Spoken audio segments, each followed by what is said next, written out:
¿Y a mí qué me importa el maíz?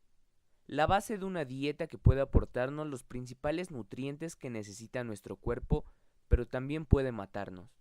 El maíz es ese alimento que hemos empleado de cuantas maneras como se nos ha ocurrido, en taco, en tamal, en elote, en esquite, en pozole, en atole, en sope, por nombrar solo algunas de sus formas de consumo. Sin embargo, ¿de qué depende que nuestro cuerpo asimile de la mejor manera los nutrientes del maíz?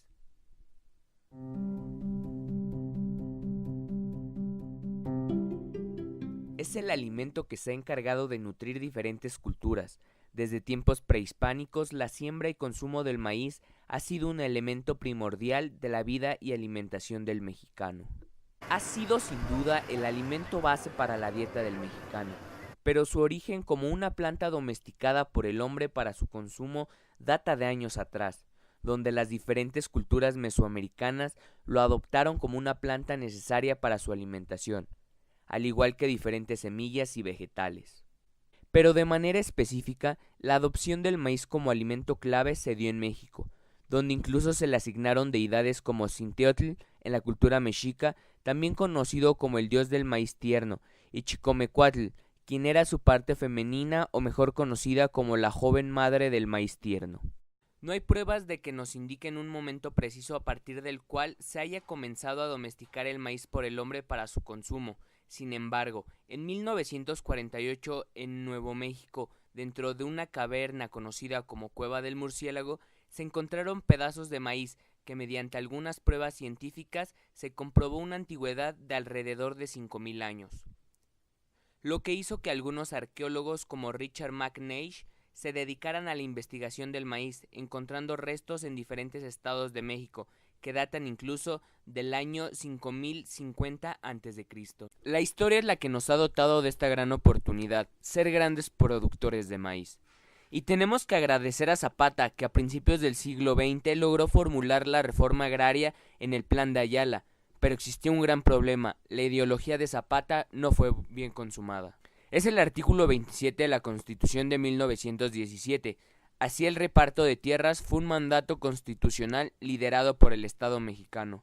Este fue el primer gran paso para que el sector agrícola creciera de gran manera. Y esta línea la siguió Lázaro Cárdenas en la década de 1930, donde se redistribuyeron las tierras y se otorgó más presupuesto al sector agrícola. Pero esta ideología de apoyar al campo fue a la baja. Deudas, gobiernos corruptos, sindicatos en huelga y tecnología obsoleta fue lo que ocasionó que México perdiera los primeros lugares en producción de maíz. Ni los proyectos como Procampo lograron sanar la gran herida que dejaron los expresidentes. Pero en el año 1994 creíamos que todo iba a cambiar con el Tratado de Libre Comercio de América del Norte, pero no, se mantuvo igual. Ahora la competencia con empresas extranjeras obligó a los nacionales a vender el maíz más barato y así lograr entrar en el mercado, pero los precios eran mínimos, no alcanzaba para subsistir, así que fueron dejando la producción.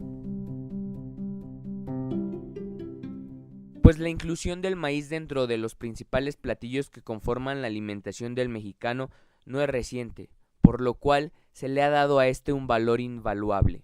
Para el mexicano, el consumo del maíz representa parte de su vida diaria, ya que su consumo no se ve solamente por medio de la tortilla, sino que ha logrado abarcar una extensa variedad de productos que van desde las botanas que consumen los niños hasta platillos que se consideran exóticos, como lo es el huitlacoche, el cual puede definirse como el hongo del maíz. Este ha sido considerado en la gastronomía mexicana como una herencia culinaria. En México el maíz representa la base alimenticia de las clases medias y bajas, representando más de la mitad del consumo calórico de los mexicanos. Y la demanda del maíz mediante la tortilla es un componente clave de la economía de este país, es decir, el precio del maíz es un factor determinante para la economía mexicana. ¿Qué les puedo decir acerca de los beneficios del maíz? Lo principal es que es un alimento 100% mexicano que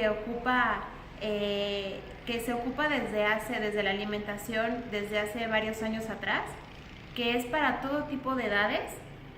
Principalmente contiene muchas vitaminas como la A, como la B y minerales. minerales como hierro, como cobre, zinc, magnesio, y estos nos van a ayudar al corazón, al metabolismo. Contiene mucha fibra, la cual ayuda para la digestión. Es muy buena para las personas diabéticas, personas que tienen hipertensión y un sinfín de cosas que realmente son propiedades maravillosas que el maíz contiene. ¿Qué otros beneficios puede tener para nuestra salud? Bueno, que principalmente es un hidrato de carbono complejo. ¿A qué me refiero con eso? Que en nuestra dieta un 50% de nuestro consumo diario de calorías tiene que ser con hidratos de carbonos complejos. Esto nos va a dar energía día con día, por eso los tenemos que incluir en el desayuno, en la comida, en la cena o en refrigerios.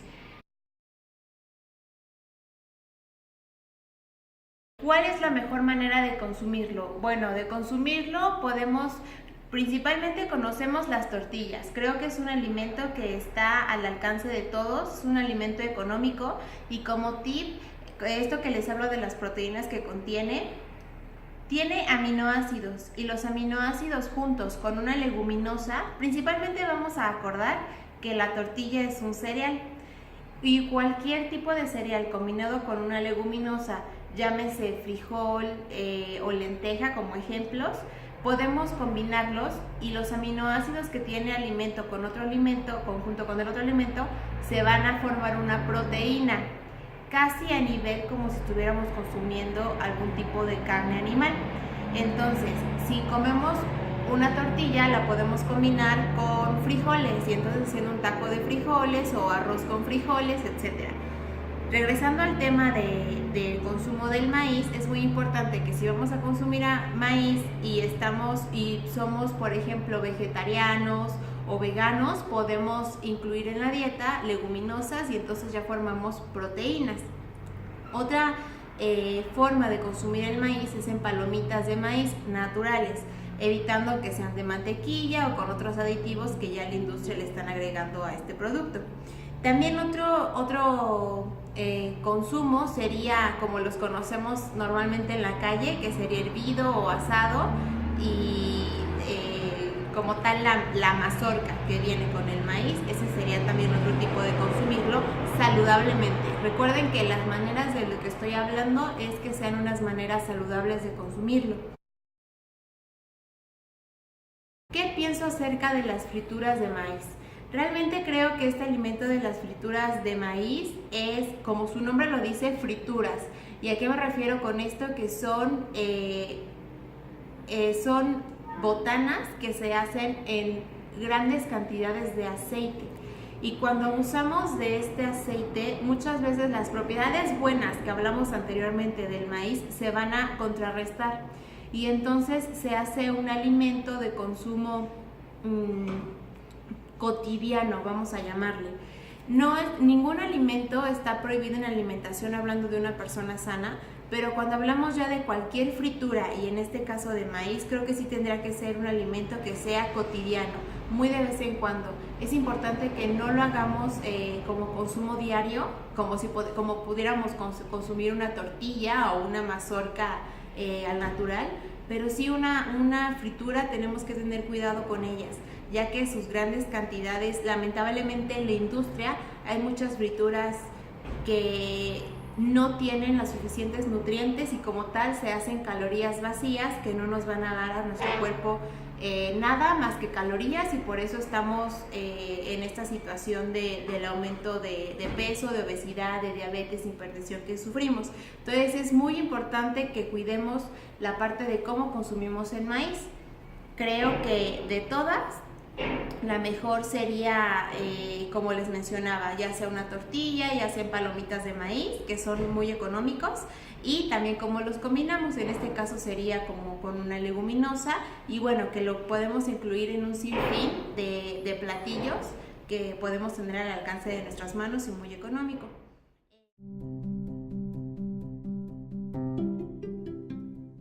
Al ser considerado un alimento base en la dieta del mexicano, siendo consumido diariamente desde hace años, el sector industrial ha volteado la mirada en el maíz, haciendo que este ya no solo sea distribuido por puestos de garnachas en la calle o tortillerías en la colonia.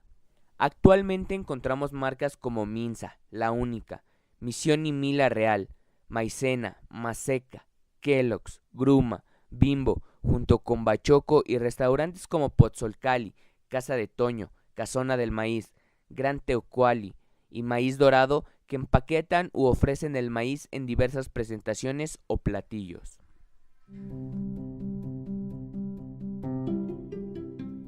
Tan solo en México se producen 18 millones de toneladas en alrededor de 8 millones de hectáreas con más de 3 millones de productores. Y de esta producción el 90% se destina al consumo humano. Sin embargo, con el Tratado de Libre Comercio, la importación del maíz de origen norteamericano ha ido aumentando, trayendo consigo problemas en cuanto al consumo de maíz transgénico y las repercusiones de este en la salud del mexicano. Puedo aseverar que en suma las acciones gubernamentales han fortalecido a los grandes productores y comercializadores de granos. En el caso del maíz, se ha ampliado la brecha entre los productores, siendo el estrato más pequeño el más desfavorecido, pues los campesinos que no han desaparecido se han transformado en productores de autoconsumo. Esta condición se agudizó tras la apertura comercial y fue culminante con la firma del Tratado de Libre Comercio de América del Norte y el controvertido acceso del maíz a la negociación. Así, la intención de convertirnos en el país autosuficiente es cada vez más lejana. La producción de granos en México, además de estar asociada a riesgos climatológicos, tiene incidencia sobre el panorama internacional con la presencia de empresas dominantes como Minsa, Maseca y Cargill. Si adicionalmente se considera que la producción de maíz en nuestro país ocupa más del 30% de la superficie sembrada, el movimiento de los precios o descensos en la producción se convierte en un problema de interés nacional y que ocupa parte de la agenda política pública. En este sentido, las estrategias que buscan mitigar el riesgo financiero son impulsadas por el gobierno federal y a su vez se traducen en un esfuerzo por apoyar a los productores. Sin embargo, se requiere de un análisis a mayor profundidad en el que se pueda calificar la eficiencia de dichas alternativas, una vez que ambas opciones consideran como activo subyacente el maíz amarillo aunado a la relación de las cotizaciones al dólar, así como el posible riesgo de liquidez asociado a la baja operación del contrato listado en Mexder. La utilización de derivados cuyo activo subyacente es el maíz amarillo tipo 2 es representativo del movimiento de los precios de maíz blanco a fin de cubrir la producción en México. Adicionalmente, será importante conocer cómo afecta la baja liquidez del contrato listado en Mexder a la cobertura del riesgo financiero de los productores y comercializadores de maíz en México. De igual forma, dado el sesgo favorecedor a la gran empresa, será relevante saber quiénes son los participantes de las coberturas. Podría sostenerse que el uso de instrumentos financieros de cobertura para el maíz está favoreciendo a los productores que más lo necesitan o, por el contrario, inciden en la profundización de las diferencias entre ellos. Y en su caso, si las condiciones de operación de los mercados de derivados, así como la participación a través de Acerca, implican exclusión de productores, dada la relación del precio de los productos derivados con el tipo de cambio. Conocer si existen implicaciones de que la cobertura de riesgo está asociada al dólar estadounidense y finalmente cuál de las alternativas resulta más efectiva, a lo que ofrece Acerca o bien la participación directa a través de los mercados organizados.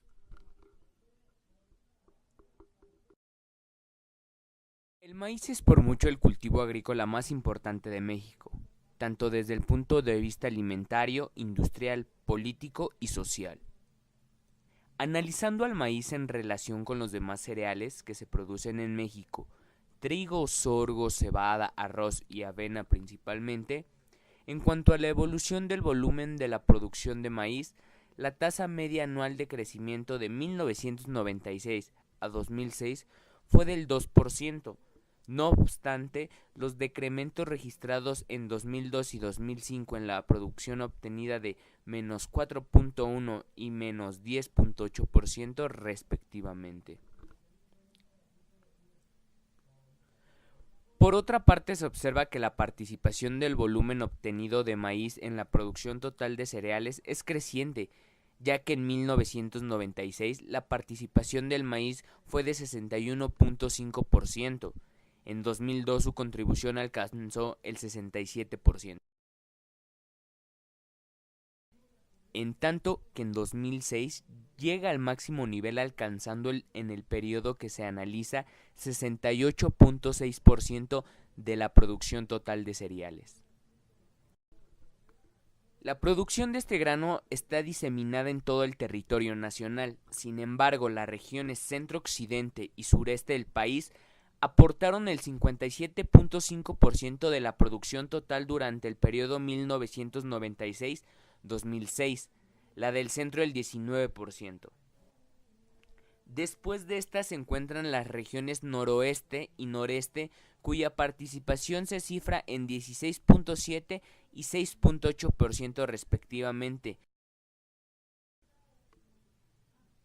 En el ámbito estatal, 5 entidades de la República contribuyen con el 55% de la producción total promedio anual, siendo los principales estados productores en orden de importancia: Jalisco con 15.4%, Sinaloa con 14.4%, Estado de México con el 9.9%, Chiapas 9% y Michoacán con 6.5%.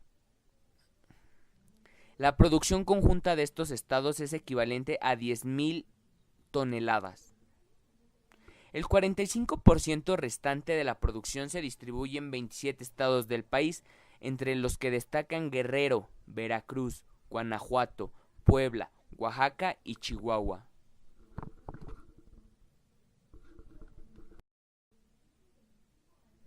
El mercado de futuros de maíz está sujeto a cambios constantes en sus precios, ya que son afectados por diferentes factores, dentro de los que destacan la estacionalidad del cultivo, el comportamiento de los mercados específicos, el clima, así como la localización geográfica de las zonas de producción donde hay sobreoferta y, por supuesto, la parte especulativa de este mercado. Todos estos factores afectan el mercado de futuros de manera diferente. En la dinámica de precios de futuros del maíz de enero de 2000 a enero de 2007 se observaba una constante variabilidad durante toda la serie, lo que evidencia cambios mensuales significativos del precio del maíz dentro de un mismo año. El promedio anual de la cotización del grano registrado en el lapso mencionado se ubicó en $89.99 por tonelada. Sin embargo, en enero de 2007, la tonelada se elevó hasta $157, siendo la cotización más alta registrada en el periodo de referencia. Por el contrario, en los meses de julio y agosto se registraron los precios más bajos del periodo, $71 y $70 la tonelada respectivamente. Históricamente el precio internacional del maíz amarillo se encuentra en niveles altos. Al iniciar el año 2007, los precios en la bolsa de Chicago se mantuvieron por arriba de los $4 por bushel, continuando con el rango de cotización más alto en 10 años. Se estima que, derivado del comportamiento de la demanda de maíz, los precios mantendrán su tendencia al alza en el largo plazo.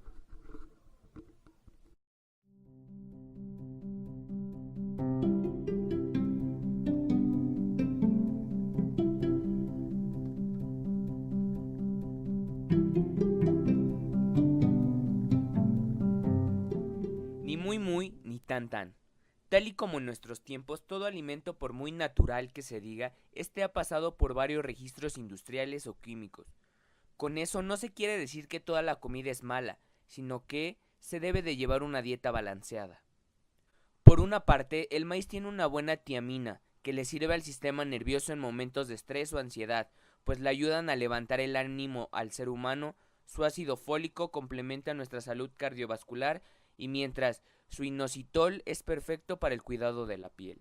Pero no todo es miel sobre hojuelas, ya que actualmente en el mundo el 90% de su producción es transgénico.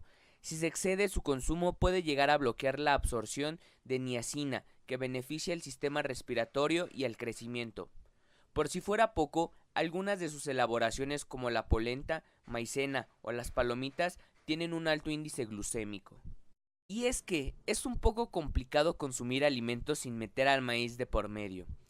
Empresas como Clemente Jacques Herdes, Capullo, Sabritas o Danone hacen uso del maíz para elaborar algunos de sus productos. Estos rondan desde Doritos, rufles, mermelada, productos enlatados, alimento para bebés, mayonesa, catsup, bimbollos, pan blanco, galletas, harina, Nutella. Son por mencionar algunos que muchos habitantes de la ciudad consumen diariamente. Todo mexicano consume productos transgénicos sin darse cuenta. Según un estudio realizado por Gustavo Castro Soto y Ryan Sin, el maíz es el segundo producto transgénico que se cultiva en todo el mundo. Alrededor del 30% de 28 millones de hectáreas fueron usadas para este fin. El maíz se encuentra dentro del 50% de todos los alimentos en el mundo y es usado por muchas empresas. Es por esto que se hace un llamado al consumidor a regular su dieta diaria de dichos componentes. ¿En Argentina se consume maíz? Sí, por supuesto. ¿De qué forma? Bueno, tenemos un platillo muy tradicional que se llama locro, que es a base de maíz. También en la playa es muy típico comer, nosotros le llamamos a la mazorca choclo, y es muy típico en la playa comerlo con mantequilla, por ejemplo. Sí, lo utilizamos bastante, no tanto como aquí, ni tampoco hacemos tortillas y eso, pero sí que lo consumen, sí. ¿Qué tan importante considera el maíz en Argentina y qué tan importante lo considera aquí en México? No, aquí en México es la base totalmente de la comida. Sí. ¿En Costa Rica se consume maíz? Sí se consume maíz, pero respecto a México, México produce más maíz, Costa Rica produce más arroz.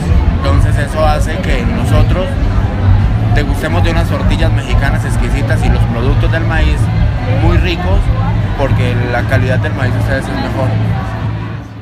Pues por lo que veo por la gastronomía, creo que es una de las fuentes más importantes para la gastronomía y por ende pues para la industria alimenticia.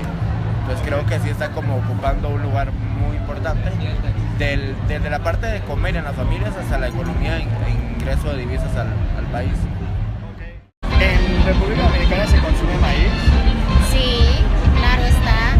De hecho hay un postre muy famoso que solo se hace en República Dominicana que se llama pajarete. Es a base de maíz y es un postre reconocido mundialmente. Lo mexicano, el maíz yo creo que es la base. Así como para nosotros el arroz es la base, el cereal de nosotros es el arroz, el cereal de ustedes los mexicanos es el maíz.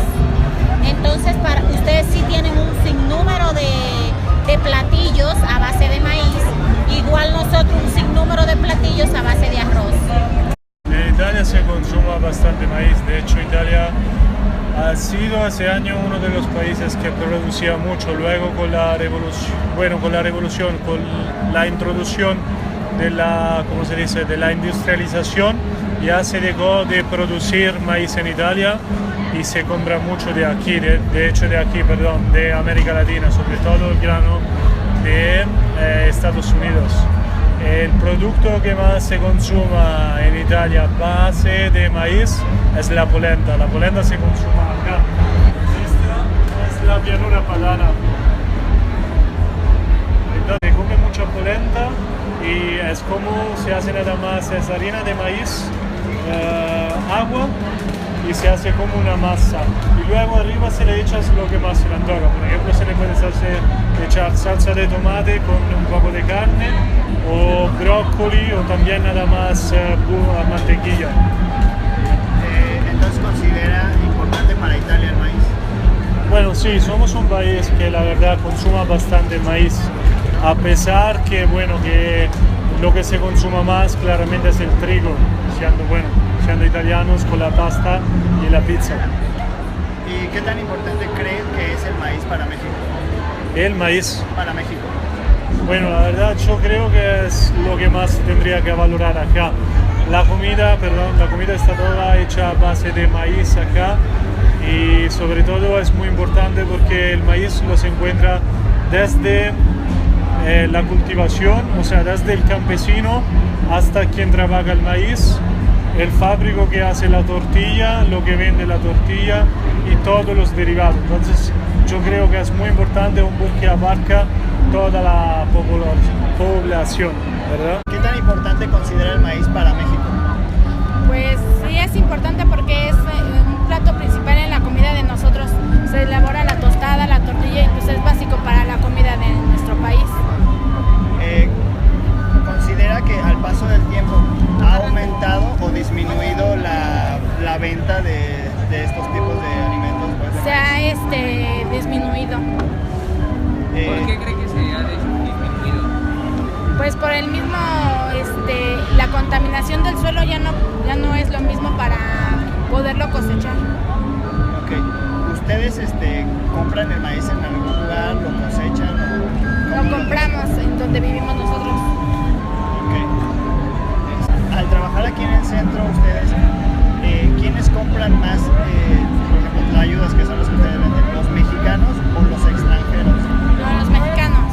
¿Sí? Sí. A pesar de que los extranjeros pues llegan, les da curiosidad a qué saben. No, casi no es más de nosotros. Hay arepas, empanadas, la arepa de choclo, en sopas. ¿Qué tan importante consideras tú que es el maíz para Colombia? Bueno, sería bastante porque sí lo consumimos mucho, o sea, haz de cuenta que la arepa es como esencial en un desayuno, el maíz es esencial para las sopas, se vende así como ustedes lo venden, como elotes, allá se llama mazorca, también se vende así, sin mostaza y sin chile, pero se vende. ¿Y qué tan importante consideras al maíz para México? No, pues para ustedes aún más, no, porque ustedes todo lo acompañan de maíz y a lo que le pueden echar maíz le echan.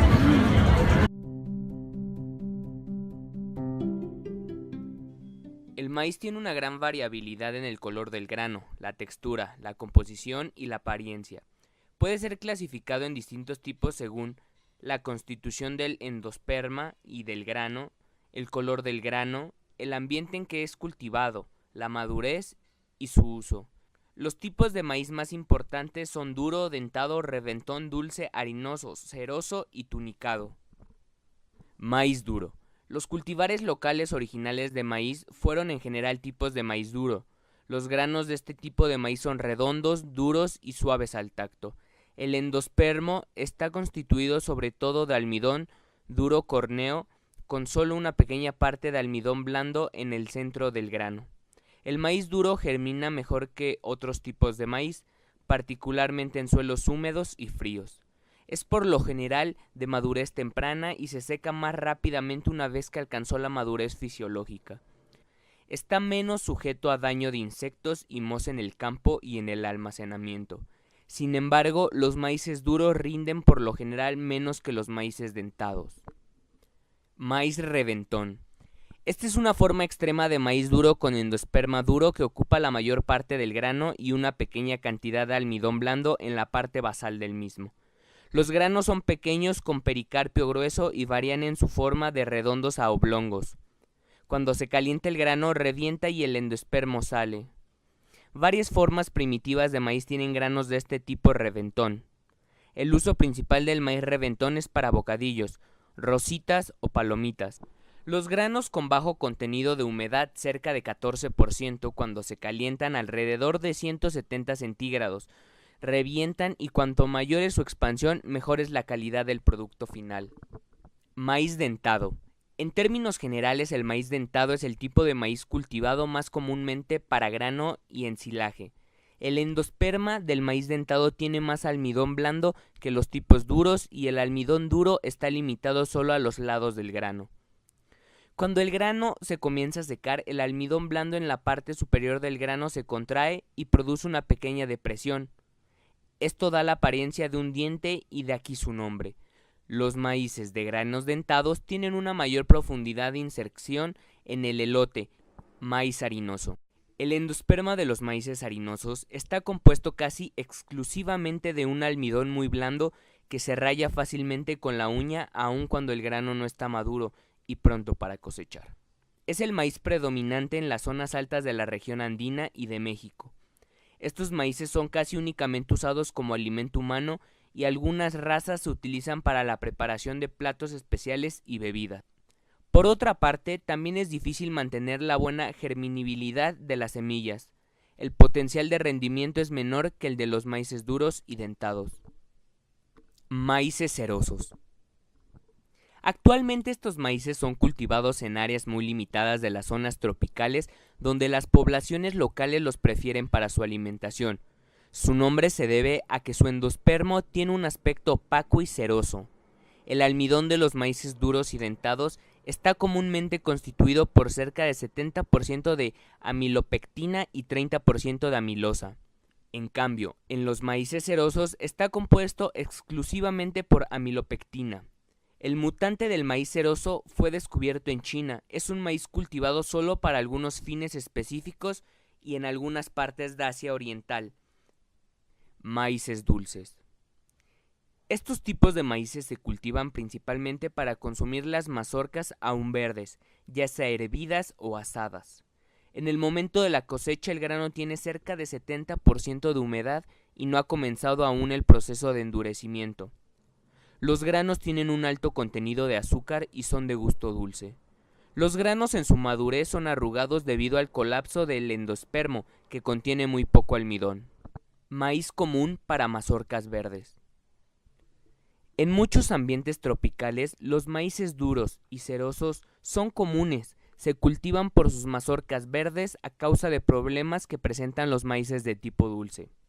Si bien no se ha prestado mayor atención al desarrollo de genotipos de maíces duros para su consumo hervidos o asados.